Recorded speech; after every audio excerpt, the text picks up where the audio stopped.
Tout d'abord, j'aimerais vous remercier de vous avoir accordé de votre temps pour ces questions.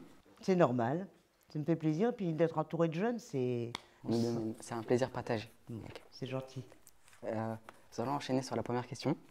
C'est à Bourret-sur-l'Escaut, d'importants changements ont eu lieu au cours de ces dernières années. L'ouverture d'un complexe sportif rénové et agrandi, l'aménagement du city et d'aires de jeux pour enfants, des rénovations des écoles ainsi que la création ou amélioration de nouveaux services municipaux pour les habitants, pôle social, service des 16-25 ans, l'Alpe, etc. Quels sont les principaux facteurs de ces changements à Bourret-sur-l'Escaut et comment affectent-ils la vie des habitants? Alors d'abord expliquer, depuis mon élection en 2014, il a fallu, avant de penser, on avait établi un programme évidemment, mais avant de mettre en place le programme, il fallait voir le volet financier. Et le volet financier, c'était la surprise, c'était assez compliqué. Donc il a fallu faire des coupes budgétaires, rétablir les finances pour pouvoir investir par la suite. Donc on a travaillé dans l'urgence, c'est vrai, sur les finances d'abord. Sur un petit exemple concret hein, à notre arrivée, sur les 8 écoles de Brouet, il y en avait 7 qui étaient en avis défavorable. Donc il a fallu, dans l'urgence, mettre les moyens pour permettre aux écoliers d'être en toute sécurité pendant les cours. Donc, et puis après, on avait préparé, évidemment, une élection, ça se prépare. Il y a un programme. Donc, on a commencé tout doucement. On voulait changer surtout l'image de la ville, qui, pendant des années, on avait l'impression que ça stagnait, et on voulait donner un petit coup de jeune, un dynamisme, et puis qu'on se sente bien dans sa commune. C'était vraiment l'essentiel. Donc, comme tu le disais, des grands projets qu'on a mis en place, comme le complexe sportif.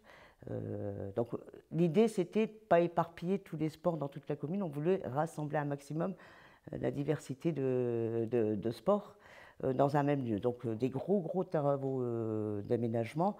Donc il sera ouvert, on l'inaugurera certainement en septembre si tout va bien. Mais voilà, ça c'est un des projets phares hein, qui a coûté quand même pas mal d'argent. C'était 8 millions à peu près hein, qu'il a fallu investir. Et bon, il n'y a pas que ça, l'attractivité, la commune, enfin, le bâtiment ici a été refait complètement parce qu'on voulait accueillir aussi les gens dans les meilleures conditions. On avait des open space. Quand on vient déclarer un décès ou on vient déclarer qu'on a des problèmes suite à un divorce, les gens parlaient devant les autres. Ce n'était pas la solution idéale. Donc on a voulu faire des petits bureaux pour qu'il y ait de la confidentialité. Et le pôle social, même chose, on l'a séparé, on l'a ouvert à l'arrière, en mélangeant aussi d'autres thématiques, parce qu'on ne voulait pas que les gens qui allaient au pôle social soient stigmatisés. Donc on a le PMI, comme ça on ne repère pas les gens qui ont des problèmes sociaux. Il y a le PMI, il y a le service logement, donc ça permet de... Et puis le service personnes âgées. Donc on mélange cette population pour pas qu'elle soit stigmatisée. C'est un petit peu tout ça. Et puis voilà, l'aménagement de la place, quelques voiries. Hein. On a quand même fait pas mal de voiries au premier mandat. Et là, on a quand même un budget de 700 000 € qui va permettre d'en faire encore. D'accord, merci de votre réponse. En tant que fille de mineur et habitant du quartier populaire comme Thiers, pensez-vous que ces souvenirs idéalisés de l'époque minière montrent une réalité où la solidarité et la vie commune étaient meilleures, ou qu'ils sont nostalgiques et oublient les difficultés et les dures conditions de vie de l'époque? Alors moi, je suis petite fille de mineur. J'ai habité donc une cité minière. J'ai que des bons souvenirs, malgré que la vie n'était pas si simple, hein, parce que les mamans ne travaillaient pas, c'était les papas qui travaillaient, hein, donc il y avait un salaire. Mais on n'était pas dans ce besoin qu'ont les jeunes aujourd'hui. Aujourd'hui, on veut tout, et nous, on se contentait de peu. Et peut-être que c'est peut-être ça qu'on peut marquer comme différence. Et on était solidaires, hein. Comme il n'y avait pas grand-chose à faire, eh ben, on sortait, moi je me souviens, l'été, les chaises sur le trottoir et on se parlait avec les voisins qui étaient issus de l'immigration, parce qu'il faut en parler aussi, hein, dans les cités minières. Voilà, il y avait des Français, il y avait des Italiens, il y avait des Espagnols, il y avait des Algériens, des Marocains, des Polonais, surtout des Polonais. Les premiers arrivés, c'était des Polonais. Et il n'y avait pas cette différence. On était tous mélangés, on était tous solidaires. Mais je vais quand même dire ce que me disait mon fils la dernière fois, qui a 28 ans. Quand je lui explique tout ça, il me dit oui, mais et toi, tes parents, qu'est-ce qu'ils disaient? Bah, que c'était mieux avant aussi. Donc chaque génération va toujours dire bah, c'était mieux avant, parce que on a notre vie avec les difficultés. Alors moi je dirais que la génération d'aujourd'hui, c'est un peu plus difficile pour elle parce qu'elle n'a pas été épargnée quand même, hein. Entre les années 80, le sida où ça a été très compliqué, la crise, le Covid, hein, où vous n'avez pas été gâté non plus, les crises énergétiques parce que ça impacte la famille, forcément il y a moins de moyens.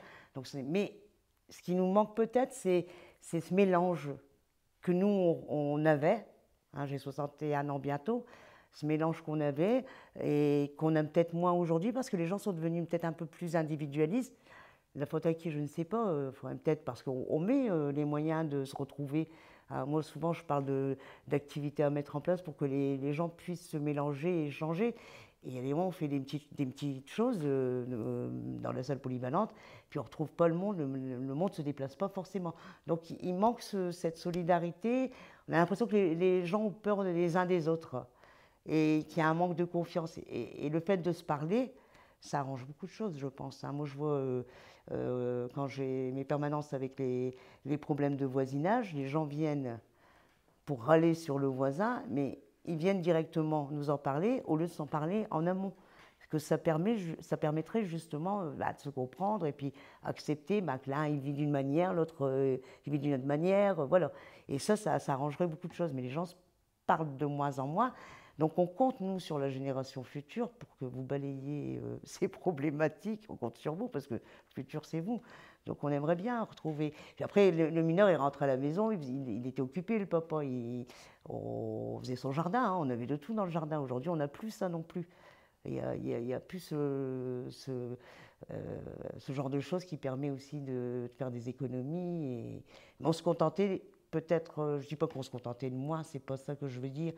On n'avait pas tout ce qui est proposé aujourd'hui et qui fait qu'on se renferme sur soi, peut-être aussi, et ça n'aide pas forcément, quoi, parce que le fait de voir des gamins jouer au ballon, moi j'adore, parce que au moins ils sont dehors et jouent au ballon, quoi. Ça dérange des personnes âgées parce que ça tape dans le ballon, c'est quand même bien dommage, il faut savoir vivre les uns avec les autres, et on a été jeunes, et il faut aussi qu'on comprenne notre jeunesse. Comment Bruy-sur-l'Escaut peut-elle préserver et valoriser l'héritage minière tout en faisant face aux défis économiques et sociaux actuels? Alors, les défis économiques, c'est quelque chose, hein. C'est pas toujours évident, hein. La création d'entreprises, on le voit, hein, dès qu'il y a des créations ou des développements d'entreprises, il y a du mécontentement de la population par rapport au bruit, par rapport, on l'a vécu avec le porte-à-conteneurs, c'est quand même une société qui se développe et qui va être génératrice d'emplois, donc ça c'est important. Alors l'héritage, on le conserve avec, alors c'est peut-être banal ce que je vais dire, mais c'est hyper important avec la mémoire des anciens.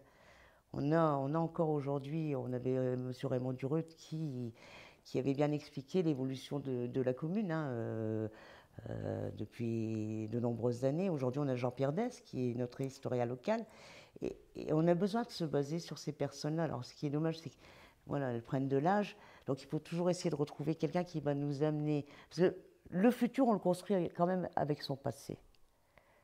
Parce que c'est les bases et il faut en être fier, il ne faut pas oublier, mais il faut évoluer avec son temps, évidemment, mais il faut garder toujours en souvenir ce passé minier.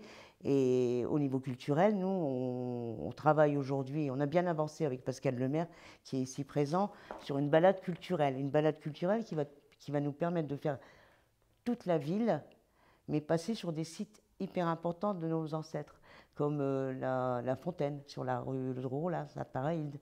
On va aller au Four à Pain, qui est sur Thiers. On va aller dans les cités. On va repasser par les temps de la gare d'eau, où il y avait là les péniches, des mines qui... Voilà, donc tout ça, ça va être tout un cheminement qui va être créé, avec évidemment des supports numériques pour expliquer aux gens, de la signalétique, des explications sur des panneaux. Donc ça permet aussi de garder son histoire. D'ailleurs, nous avons interrogé des femmes de mineurs et plusieurs personnes qui ont contribué aux mines. Les mineurs ont en quelque sorte forgé un héritage riche en valeurs humaines telles que la solidarité, l'entraide, le respect mutuel et le vivre ensemble. Aujourd'hui, selon vous, que reste-t-il de cet héritage? Alors, il reste encore, hein, il faut rester positif, hein, même si on en a perdu un petit peu, il en reste encore.